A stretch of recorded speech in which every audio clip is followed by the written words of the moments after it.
Hi, thank you so much for joining us once again. My favorite part of a film screening is always speaking to the filmmakers. Um, so my first question is for Lillian and Lionel. Both of you write really female-centered films.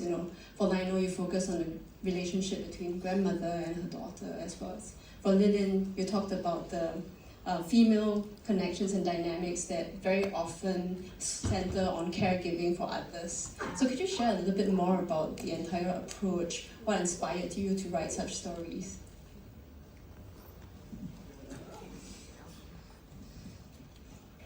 So mine centered off personal experience. I had a big fight with my mom, and there were a lot of things happening in the house. My dad was not well, and as a knee-jerk reaction, I decided to go and tattoo my eyebrows.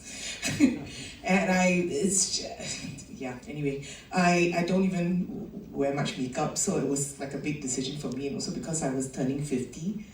And after that decision, I was quite horrified. Actually, the person did a great job. And the only person that was really excited for me was my mom. Yeah, and she said next week she's gonna catch up on hers. But it made me think a lot about why we fought and the things that were going on in our relationship at that time. And it was a tough year. And I thought the entry point of people wanting to tattoo their eyebrows was interesting because after I did mine, I went on the website to try and see how I could reverse what I had done, because I was like, oh my god. Because I think after the first few days, for those of us who have done, it's damn dark. So I was like, I wore sunglasses to hide it from my husband, like that was gonna work for more than a day. And in the process of me looking at these websites to find out about how to reverse the eyebrow tattoo, I found all these sites about people tattooing their eyebrows for feng shui, like they call it physiognomy, like aligns your face. And I thought, oh man, no, I did the right thing.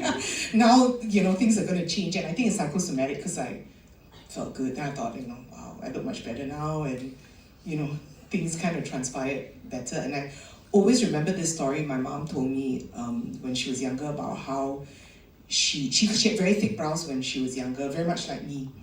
But because when she started work, she used a cheap eyebrow pencil and all her brows fell. And I think that really touched me because I know it seems like such a trite thing, but it just showed the sacrifices that she made for her family. She started working at 21 right after university. She joined a bank, then she worked with my dad after that. And so I really wanted to make the film for her. Yeah. I'm sure she'll be really, really proud. And she hasn't seen it yet. Yeah. But on the same note as well, Lionel's film actually focused a lot of the intimate moments where the granddaughter is actually combing grandmother's hair, and these kind of moments that very often get forgotten when we put aside self-care. Do you mind sharing a little bit more? Yeah, I think for me, I knew I was going to make a film about grandparent and a grandchild, and I made a film in Australia, so we didn't really have a lot of resources, so it was basically whoever we could cast and we just ride around with them. But so that's why it's about grandmother and a granddaughter. And yeah, I guess most of it came from my own personal experiences with my grandma, and it kind of just grew from there. And I knew I wanted to write a small film and just really focus on the tender moments between the both of them. And yeah, I think that's where I get my inspiration. I felt like the silences were really well portrayed in terms of the depth of their relationship. And I note as well, we have two films that focus on male friendships, and they're very dialogue driven. And for me, I was really interested by the fact that very often we have a predetermined idea of men not talking so much to each other. So would you mind sharing a little bit more, maybe Doug, or we can have Seth share the whole process? I think that my friends can attest that when we hang out, we talk a lot. So I think that it's only truthful, I suppose, to write dialogue just the way that we talk about. I mean, this is a film about friends, and they have a shared history with one another, and I think that the film also wants to unpack about what their friendship has turned into. and I think that can really only be expressed through words. Whether it's the things that you say or the things that you don't say to one another. I think it's the same for Busman's Holiday. So I talk a lot with my friends. In the hospital with Ron, when I met him, I thought he was tattooed like a Yakuza, and I was quite scared. But we found a common love in movies, and it just, we talked a lot, debated. He's a remarkable man, and when he talked about dialogue, it was, you could tell it through the movie that he's actually very educated, and when he sent the screenplay to me, I thought, wow, his English is better than mine, and there's something to be said. But he was a remarkable guy in terms of his capabilities, his humility, and how he interfaced with the community as well. And I was very lucky to get to know him. I remember when he sent me the screenplay, the one thing for me that was quite nerve-wracking was I said to him, who's going to play me? And he had no budget. The whole crew did everything for free, okay, so that's why I'm here. For the love of film, Yeah. very often. And for Chuan, I think your film actually approached death and grief from a very different perspective from the rest of the filmmakers who were somewhat dealing with grief in their own ways. You focus on the afterlife. I was really interested in how you took that and foregrounded it. Could you share more about the decisions behind it? Yeah, so I mean, the film is inspired by my ex's dad who passed, quite recent. And I mean, I think there's so much you can talk about, like death and loss, but I think when you see someone really close to you go through this entire journey, and even though it's not you, but you witness it firsthand, it's so difficult to put into words. And I remember this thing that my ex kept saying after his dad passed, which was that he would have dreams of his dad.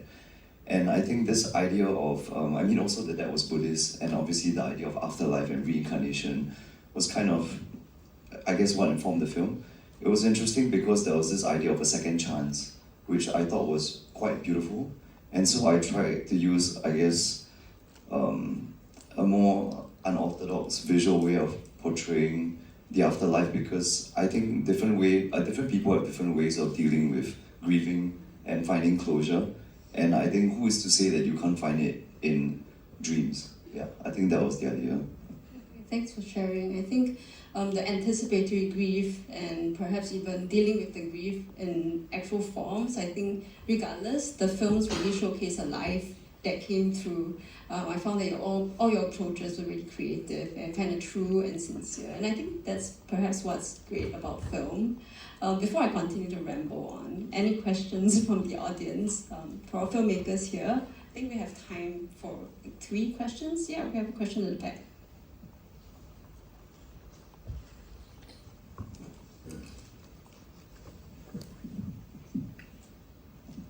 Hi, for the first director, just curious, other than the obvious, portrayal between the relationship between the daughter and the granddaughter and the grandmother, maybe I also want to ask whether were you trying to depict the diasporic community in Australia, the Chinese diasporic community in Australia, and also this isolation that they may be feeling, and not just in general but also across generations.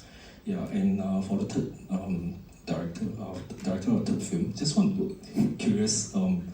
curious whether you're making the film as maybe as a mini parody, because for many of the dialogues between the two male leads, right, we can see that it's a little bit strange. Like for example, you don't basically ask your friend, you don't tell your friends that you can't relate to him, you do not know how to communicate with him. Even if that's the case, you just normally keep it quiet. And also, we don't, I don't know about you, but I don't know anyone who has referred to this idea of an age range. When we talk about, individuals getting old, we just say that, okay, I'm 29, I'm getting old, not like I'm late 20s, I'm mid-20s. Yeah, so just want to know whether it's a kind of mini parody. And for the director of the fourth film, I think it's very powerful, and I really enjoy it. Just that, maybe just one comment. Maybe you can make the subtitles a little bit bigger. Because, like in an earlier case, it's a bit of a stretch for people who can't speak Mandarin to be seated at the back because they can't really see the subtitles, and it's very small.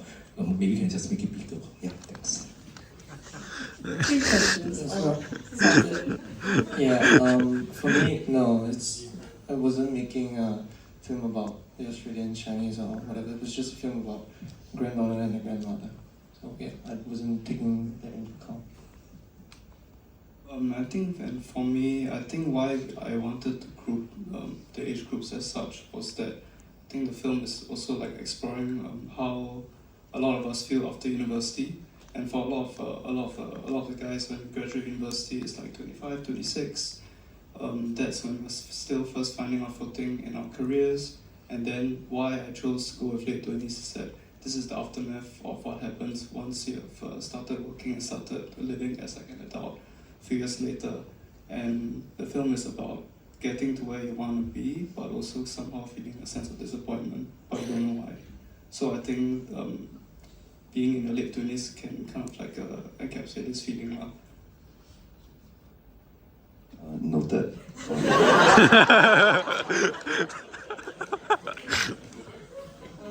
I think for me, I found that the dialogue in Seth's film was something that I could see my male friends going through as well. There was a loneliness and a need to connect, and I found that that really came through in the way you wrote your script. And I think it's, I guess I have one question for everyone. Did the film surprise you? Did your own film surprise you in any way?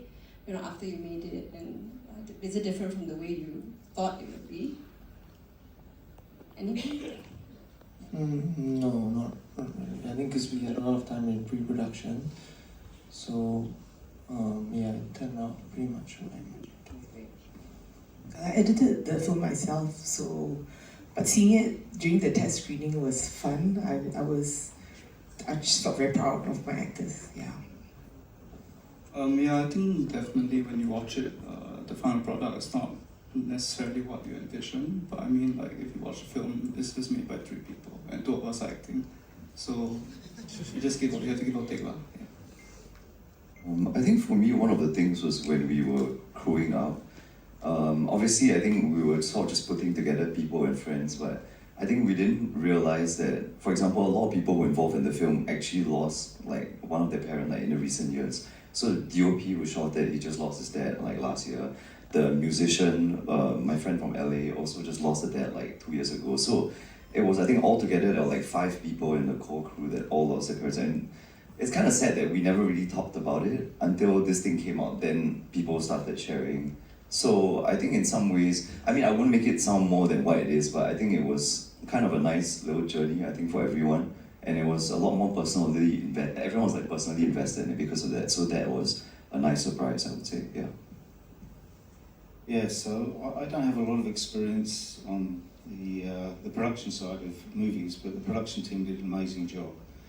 Especially Ron had passed at the time, and Desmond had also gone through a similar cancer scare experience. So it was very personal to him.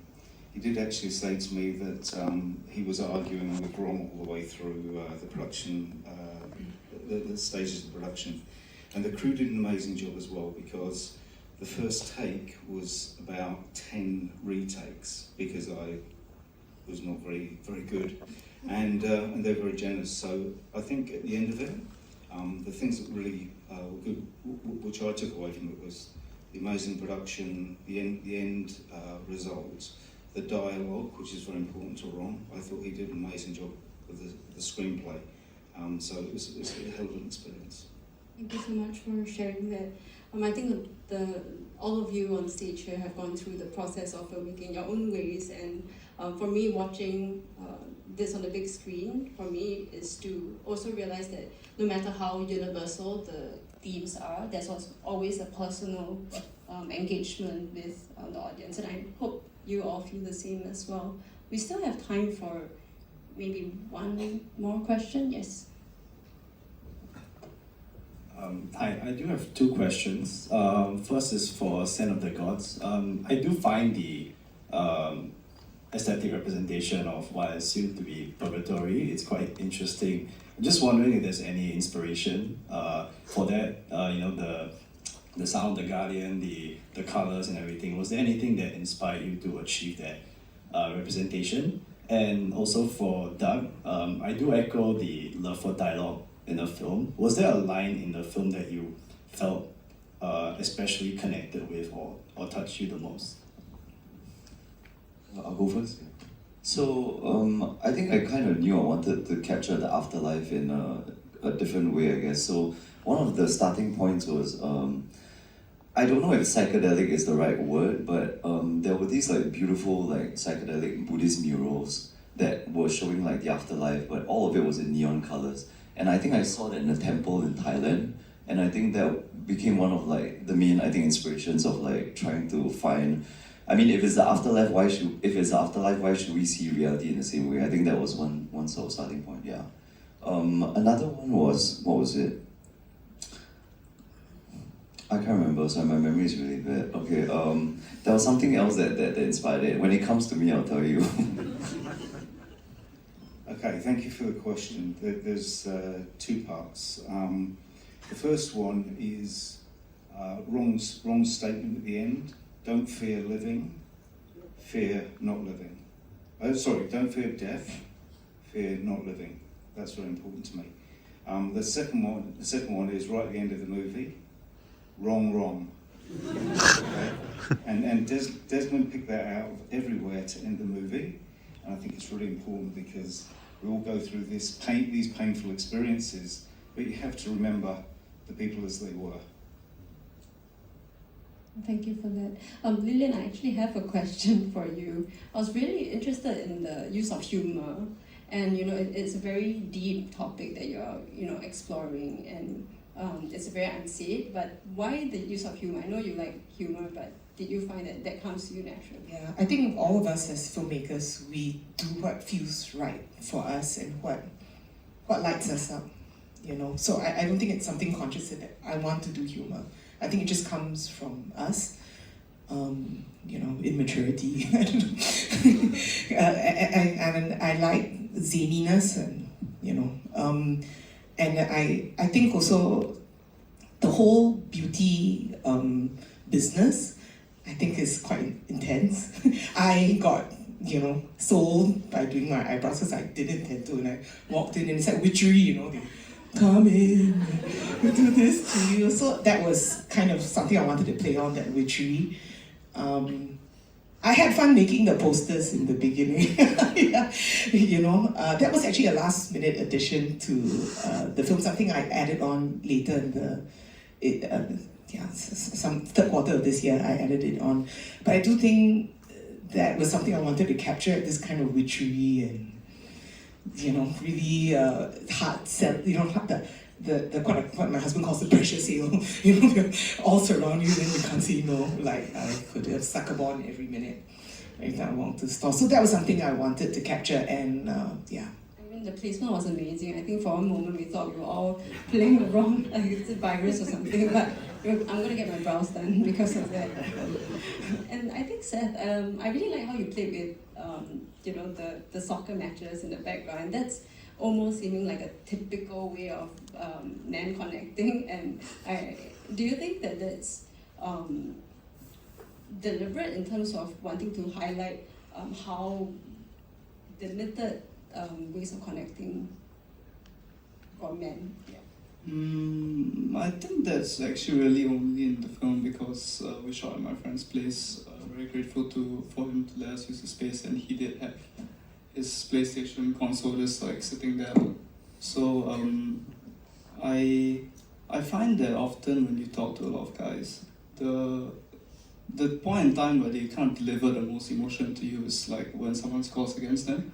So I thought that was like a way of showing a kind of exasperation that usually people don't demonstrate to you. Like when you get scored against, it's very guttural almost. Yeah. Yep. We have time for one. Yes, one more question.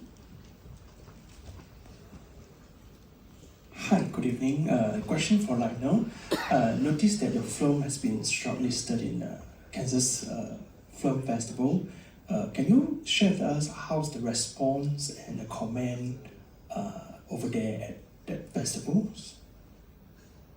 Yeah, I think it was great to come back here and see the audience reaction in Singapore. But I think in terms, what I can remember there was that I don't know. The French people came up to tell me that they liked the films, and I was surprised that because it's kind of Asian film set in Australia, but not really clear. But it resonated with quite a lot of people from different ethnicities, so I was quite surprised actually.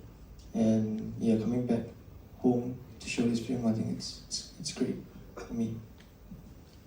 Okay, I think we've come to the end of the Q&A session. I'd like to thank all our filmmakers again. Please give them a round of applause.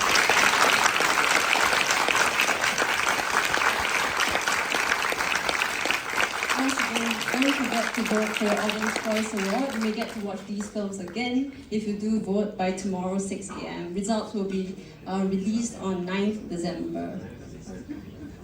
See you at the rest of the festival. Thank you.